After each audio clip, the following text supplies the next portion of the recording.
Hi everyone, my name is Liv and I research trauma and gender in Portuguese literature, specifically during the time period of the Colonial Wars. Today's session is going to be on one of my favourite texts from that time period, and what I find particularly interesting about this text is that it also includes photographs. And so today we're going to be investigating how photos can interact with a written text and how they can challenge our thinking. So we have three main objectives for our session today. The first one is learning about the Portuguese Colonial War so that we can situate the text in its historical context. The second is engaging with the different layers of a text, so thinking about how photographs engage with the written word and what that can reveal to us about the story that's being told. And the third and final objective is asserting a critical lens on photographs within a text. And so to do that, we'll be looking at two particular frameworks from photographic theory. So the text we're going to be looking at today is called Notebook of Colonial Memories, or in the Portuguese, Caderno de Memórias Coloniais, and is written by an author called Isabela Figueiredo.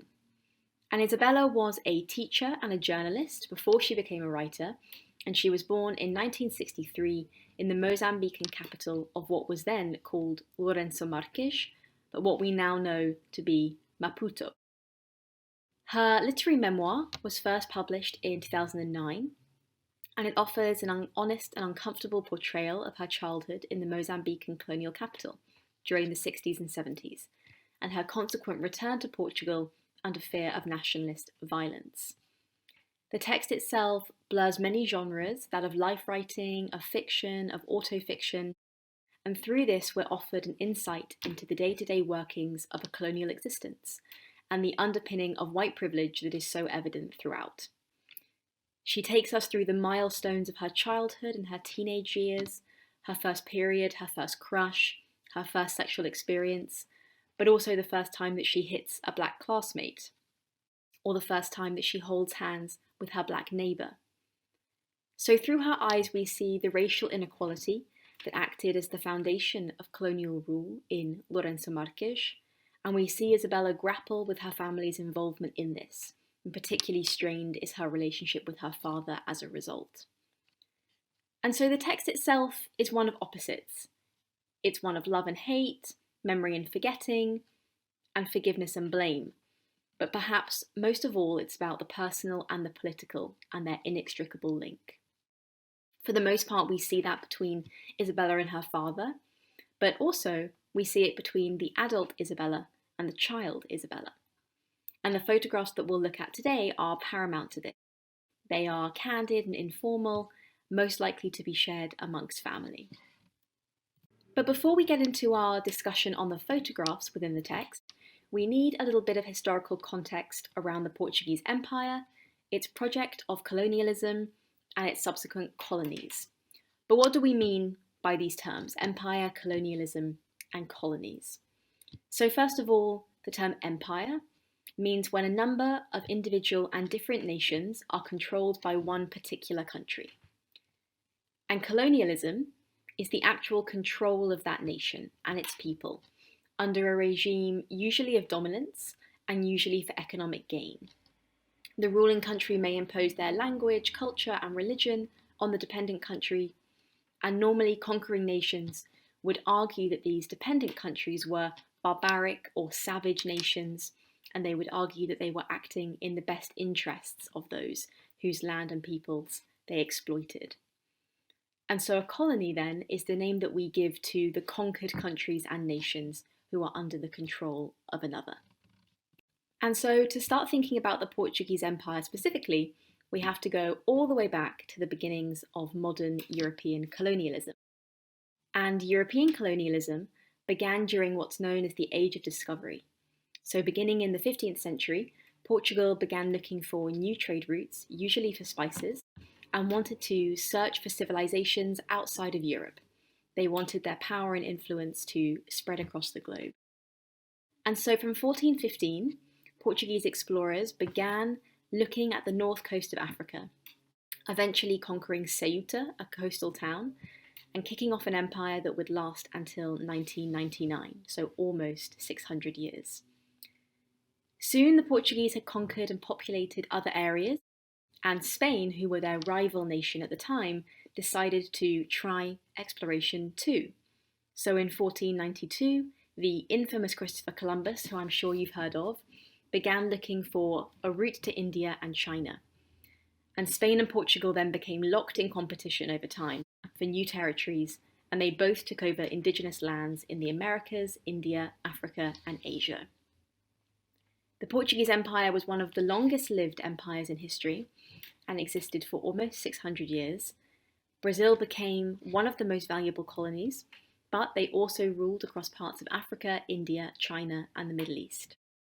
By 1999, however, Portugal had lost all of its global colonies as countries fought for their independence from colonialism. And so it's within that context of fighting and of colonial resistance that our text Notebook of Colonial Memories is situated. I'd like to focus on a particular period of fighting within Africa known as the Portuguese Colonial Wars.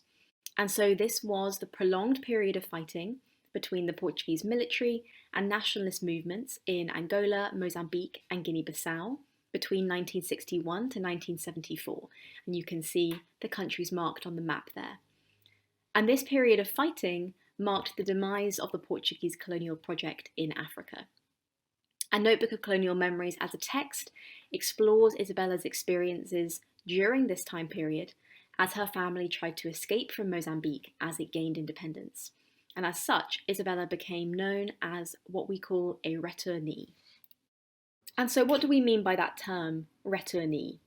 So as these colonies gained independence, and they overturned the racially segregated societies that many of the white Portuguese settlers had been living in, many of these settlers no longer felt safe staying in Africa as decolonisation took place. And so many of them tried to return to Portugal, hence the name returnee, and over 500,000 citizens made this journey from Angola, Mozambique, and Guinea-Bissau via boat or plane. But whilst they were trying to escape a threat of violence in the African colonies, they were not welcomed by any means when they arrived back in Portugal. Portugal had gone through its own revolution in 1974, with many citizens demanding the end of the empire and its racist regimes. As such, the Returnee Community were seen as an embodied vestige of the empire and were rejected when they migrated back to what then was a post-imperial motherland. They were seen as imperialists in a backwards rhetoric which seemed to exonerate those living in Portugal from any colonial blame. And as their arrival came with a Portuguese economic and political crisis, they were also viewed as an unwelcome competition for jobs. Despite being called the returnees, many had very little connection to Portugal at all. So the photographs that Isabela includes depicts her childhood in Mozambique against the backdrop of her explaining the challenges that she faced when she arrived in Portugal as a young girl. So now that we're aware of the context of the text, I'd like us to start thinking about the photographs and what a photograph could be telling us within the text. This is one of the images from Notebook of Colonial Memories, and what I'd like to do before we start thinking about some theoretical frameworks, I'd like you to just take a few moments to have a look at this photograph and write down 3 things that you immediately notice about it. It doesn't need to be anything too detailed, just some immediate thoughts that come to mind when you have a look at this image.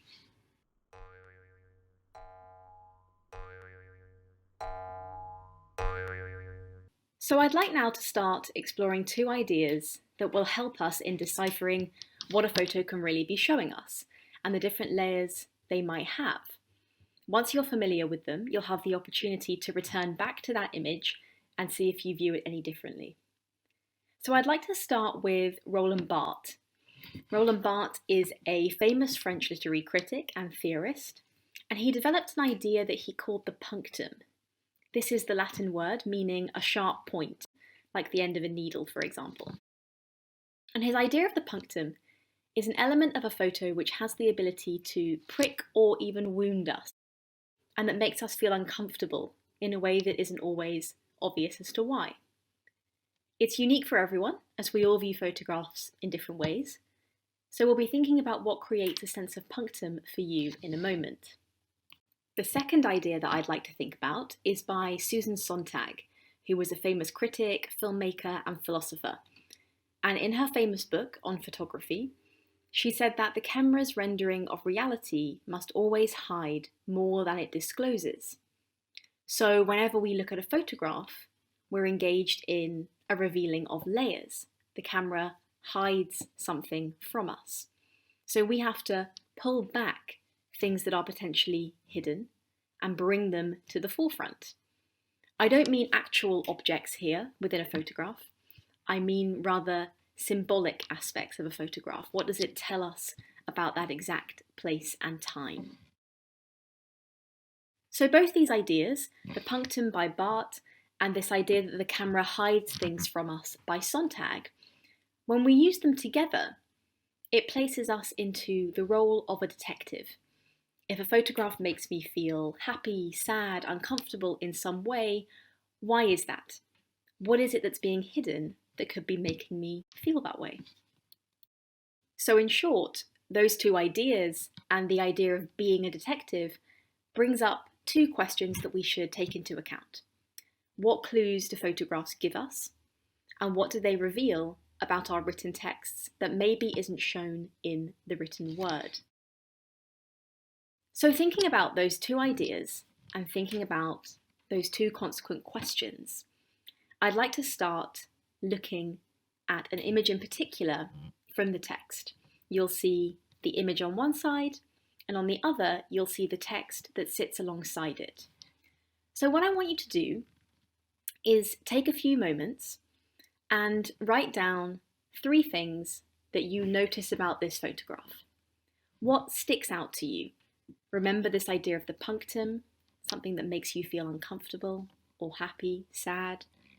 Think about what immediately is apparent to you in that image. So take a few moments, you can pause the video if you like, and write down 3 things.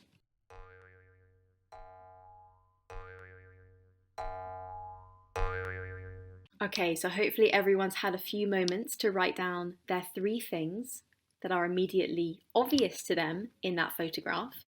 And now I want to look at the photograph one more time, but this time round through the lens of Sontag, so thinking about what could be hidden in that photograph. So just as before, I want you to take a few moments, pause the video if you like, to write down 3 things that you think are hidden in this image. Again, look at the visual and also read the text on the other side.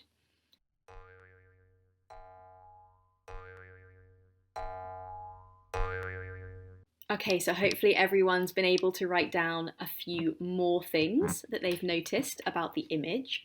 So let's now take a look at it together. Let's think about the punctum first. So what things stick out to us in this image that make us feel uncomfortable, sad, happy? So for me personally, when I look at this image in the first instance, I see a young Isabela sitting in a miniature boat, which is floating in what looks like a little small pool, and she's dressed up in a traditional fisherwoman costume. That's what the black headdress is, and it seems to be in a public park.